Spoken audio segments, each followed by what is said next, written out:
Hello everybody, welcome back to Easy Weeknight Cooking with Heart's Desire Spice Blends, and tonight we start our Thanksgiving prep series. And so what are we going to do tonight? We're going to be doing candied yams that don't need much sugar. Now, how do you do that? Seriously, normally when you think of candied yams, you think of this rich goodness with marshmallows on top and tons of sugar. And not everybody can do that. And so not everybody can deal with that much sugar in their food. Not everybody wants to. So, but they still want the flavor, right? You and I still want that incredible flavor that comes with yummy candied yams. It's comfort food. It is that warm, rich goodness on a fall day. If you're a spring and summer girl like me, seriously, you want that sweet, rich goodness that comes with something just dripping in sugar. And so what we're going to be doing is we're going to use the natural flavors of not only the yam, but our chai spice in order to make a much sweeter tasting yam without the sugar. And so what are we going to be needing? Of course, we're going to be needing some of our chai spice, no doubt about it. Why do I choose chai spice over something like pumpkin spice? Pumpkin spice is like the thing right now, isn't it? We should be using it everywhere. Not necessarily. So with the difference between chai spice and pumpkin spice is not only a lot of ingredients, but the flavor profiles that you get. You see, our pumpkin spice is a little bit more, well, a lot more citrusy than our chai spice is. It's got a lot more of that tang that comes from ginger because it's got an awful lot of ginger in it. Meanwhile, the chai spice really does smell and taste like candy when we're blending it. So people walk into the blending kitchen, with permission of course, and they go, okay, what kind of candy are you making? And my response has got to be, I'm not making candy, I'm making chai spice. It just smells like candy when we're making it. And so it's got that rich sweetness to it that can absolutely sub in for sugar if you use it right. And pumpkin spice has this almost overpowering taste in comparison. So you don't always want to use pumpkin spice when chai spice is going to be your best bet. Now, what else do we need? Our recipe's right up there in the description, so go ahead and take a look. We are going to be using brown sugar. Now, there's a lot of controversy going on about, what's the best kind of sugar to be using in this. If you want to be using honey, use honey. It's wonderfully rich and sweet. Maple syrup. Oh yes, absolutely. Brown sugar tends to be just easier to handle oftentimes for somebody like me who's used to dry ingredients, and so it's easier to sprinkle, it's easier to mix with the chai spice. And so when you want to use honey or maple syrup, go ahead, absolutely use them. They will add a flavor dimension that you will be missing with the brown sugar. And the molasses and the brown sugar will add a dimension that you might be missing in the maple syrup and the honey.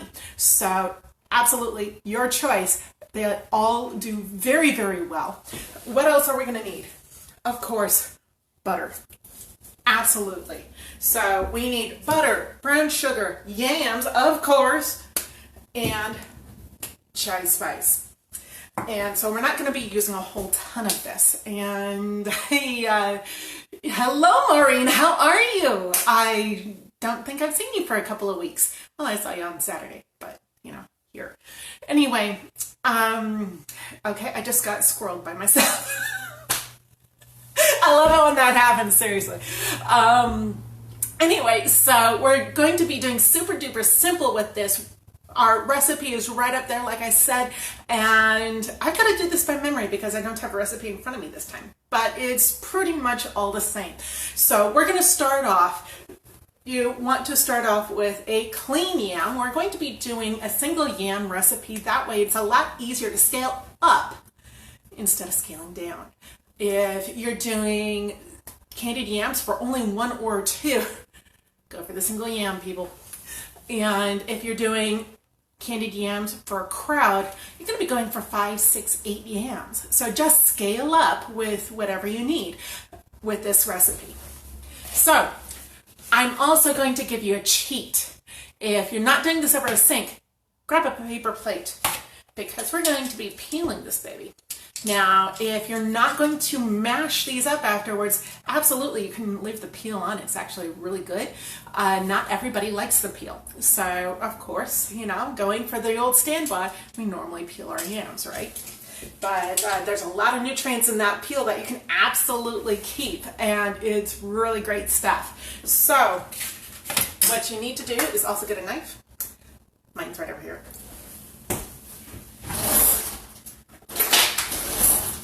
Okay, ha ha ha, I have a knife. Oh.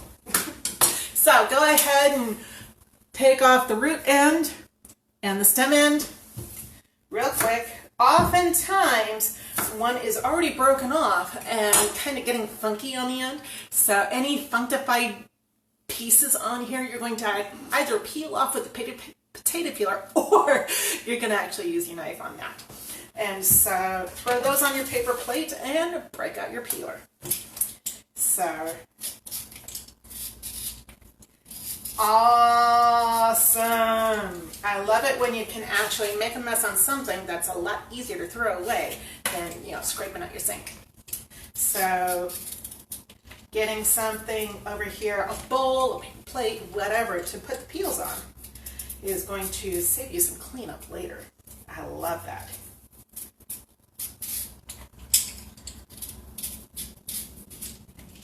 Now, normally I, go at it this way, but, that gets peels everywhere. And it seems like it's a little bit more efficient doing it this way. Fewer strokes on this thing.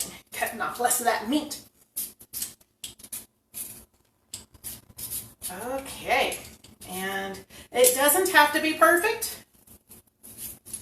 If you're not opposed to leaving little bits on there, bits and drabs and, itty bitty bits of peel, leave them on, by all means. Most people do not tell, but if you've got picky eaters who will go, what's this? Take them off. Seriously, take them off. I'm going to go through this way, and I'll be right back. So, we have a naked yam. What we're going to do now is there's a couple of things I'm going to suggest. Making a flat spot on your yam so you can cut it without it rolling everywhere is a hugely great idea. And a lot of the professional chefs do this because they, yams get big and it's hard to control that when you've got something this dense. It's like a huge potato, but a little bit more dense, and it's harder to cut through. So making sure you've got a flat spot, let me see here, that you can cut on. You notice this isn't rocking back and forth a ton, and you can throw this in your casserole just fine. So I'm going to cut this in half. Like I said, it's really dense. And half again, because I'm going to be making basically no more than ½ inch cuts all the way down the length of the yam, and making dollars, if you will. But oftentimes, the whole circumference of the yam is a little tough to deal with when you're trying to scoop that out of a dish. So what you do is you cut it in quarters, and it's a lot easier to deal with. You get smaller pieces. And guess what? With this recipe, you do not need to boil things to death. Matter of fact, you're going to be using one dish for this, other than what you mix your spice mixture into. One dish. Cool. I love that. Anyway, go ahead and quarter up the rest of your yam. Put that aside and start making your dollars. Go ahead and slice these in even slices as much as possible. That way they cook at an even rate. I don't know how many of you do canning, but when you're doing canning, you want things nice and even. That way they all cook at the same rate and the heat pulse penetrates through at the same time. That also, in this case, you're not going to want some pieces that are overdone and some pieces that are not done enough. So try to get an even slice on all of these. So the slices that are about the same depth.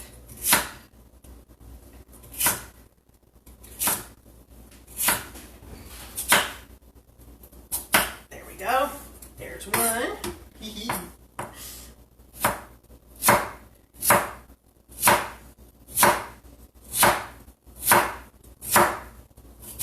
I love me a good knife. Seriously, love me a good knife. There we go. And we have our cut up yams. What's next? We need our sugar, and we need our chai spice. So what are we going to do here? For this, it's going to be about 1 to 2 teaspoons of brown sugar. Of course, you'll pack that into your teaspoon real good. Otherwise, it doesn't quite measure well. And so bring that puppy out as that goes flying everywhere. There are too many times, and I feel like the Swedish chef. Everything goes flying. It's a lot of fun.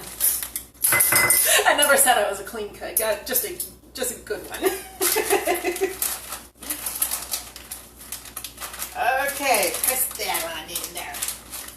Kill it. Oh. And about 1/4 teaspoon of chai spice. You don't want to go too heavy with this because it's just so powerful and it just accentuates the natural sweetness so much. When I was making a couple of these already tonight, I actually used closer to 3/8 of a teaspoon rather. I'm sorry, 3/16 of a teaspoon rather than 1/4. But so here, what you're looking at is your brown sugar and your chai spice, and now you can even just use your measuring spoon to break that up, or you can get your fingers in there and just stir it up. Now, this is not a shake it up baby. You'll get it all over the vicinity. And stir that puppy up and break up any of the little chunks and stuff like that. Make sure the chai and the sugar are all well incorporated. They're friendly. And next, we need a casserole. So, what we have here is one of my favorite casseroles, and we also need a cube of butter. We're going to need about 1 to 2 tablespoons. Cutting it into 1 tablespoon pats are probably an excellent idea because you can break up those pats and dot your butter anywhere you like, really. And so, I'm going to take my own advice. Imagine that. Alrighty. That's 2 tablespoons of butter.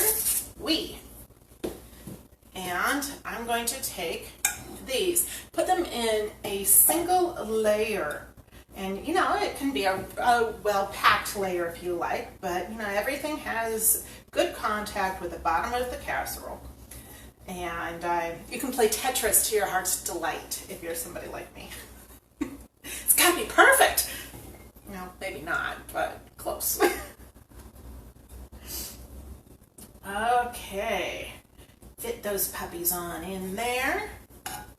And it looks like I'm going to get about 2 layers on the bottom of this particular casserole. You can eyeball what you've got here to see how much of this mixture you're going to be using at once.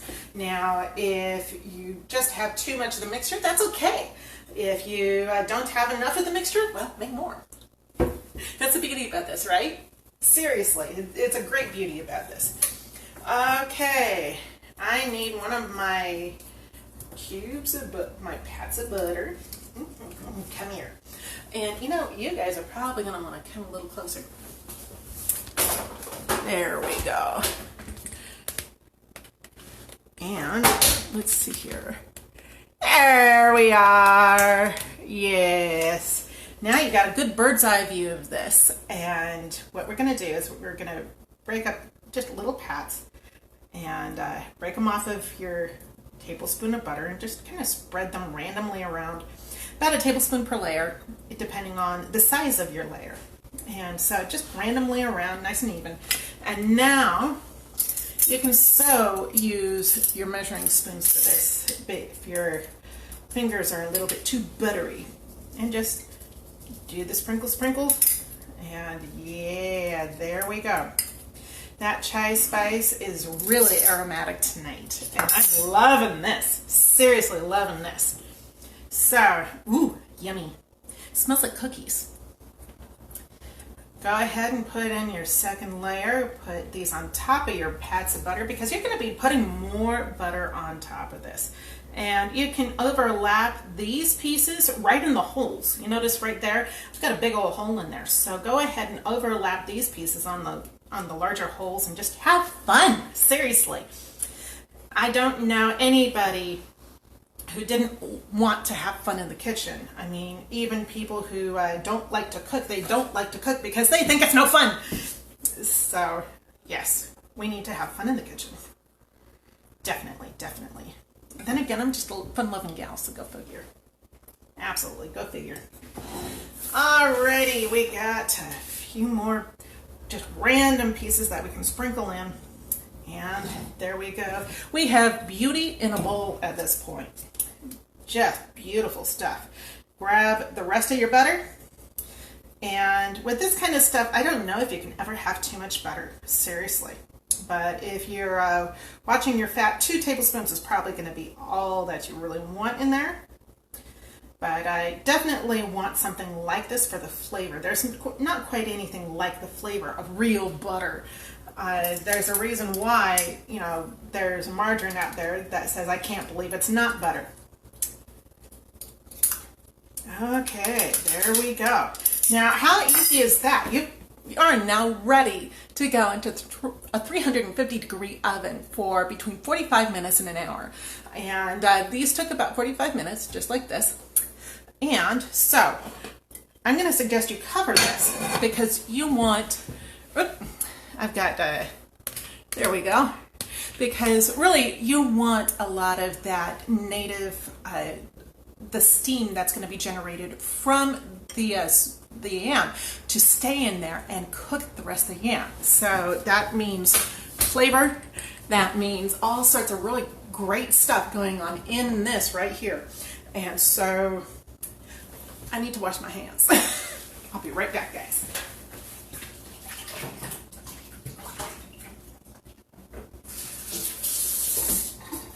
Much better.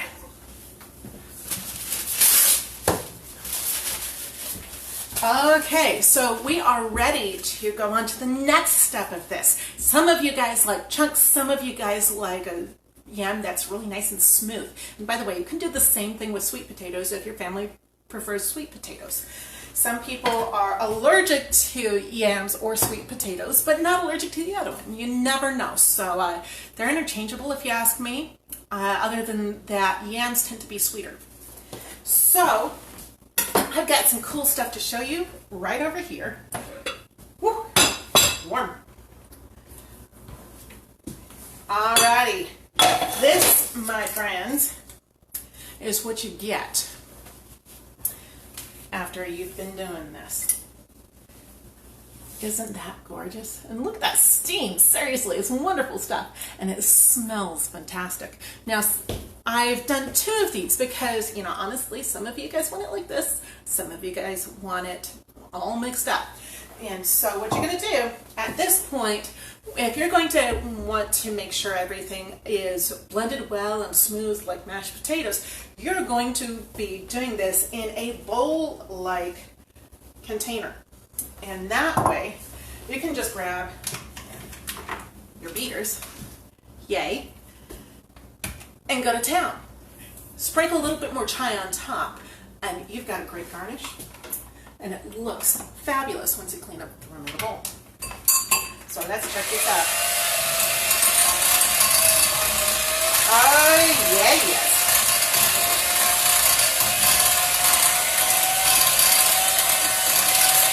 Now, I'm not beating this on high. As you can tell by the sound, this is a pretty low setting. There we go. Clean out the beaters. And there we are. It is nice and smooth. Let me get a spatula and clean this up, and you can see the wonderful stuff that's going on. So, as you could tell, when at the very end, I actually lifted the beaters out and tipped the bowl so that the beaters would throw some of the yam off of themselves. So I didn't have to do this a whole ton. That's an old secret that my mama taught me. So it also Kind of makes the kids sad because they don't get to lick as much off the beaters, but you know, it's more for the rest of us. Go ahead and put that aside, and go ahead and clean up the edges, just like so, and smooth it out. Now, if you want something that looks like it was just beaten, go for it and don't smooth out the top. Me, I like a nice, beautiful presentation on the top there. Just like that. There you go. Gorgeous. Now what's the next thing? Get a little bit of your chai spice. And you guys are going to want to take a look at this. Now, this is presentation 101. People feast with their eyes, not just with their tongues. They also feast with their noses. So just grab a teeny bit of chai spice. I mean, this is a quarter teaspoon measure, not much. And just tap it on over and get yourself just the garnish of chai spice on the top. Close it up. And you don't do this from very close. You actually pick it up off of the food. That way when the powder comes off of your spoon, it actually will do a shotgun effect. And so you can more even dusting. And there you go. Isn't that gorgeous? I love it. And it smells phenomenal. So I am thinking it's about dinner time. So, my dad made his just awesome Italian gravy earlier today. So this house smelled just amazing. I don't know how well this goes with Italian gravy, but I'm willing to find out. Seriously. So anyway, we have our just fantastic candied yams right here. So easy to make. And all this month we are going to be doing Thanksgiving prep dishes. And so we are going to be doing a roasted chicken, okay? Same thing as a turkey, except for turkey you're going to be wanting more butter under the skin. We're going to be doing homemade stuffing. We are also going to be doing green bean casserole. So stay tuned all month. We are doing Thanksgiving prep for you guys who don't have a whole ton of time to cook or don't know how to do this yet. So you can wow the people at home without a problem. Keep things tasty, guys. We will see you next week and enjoy.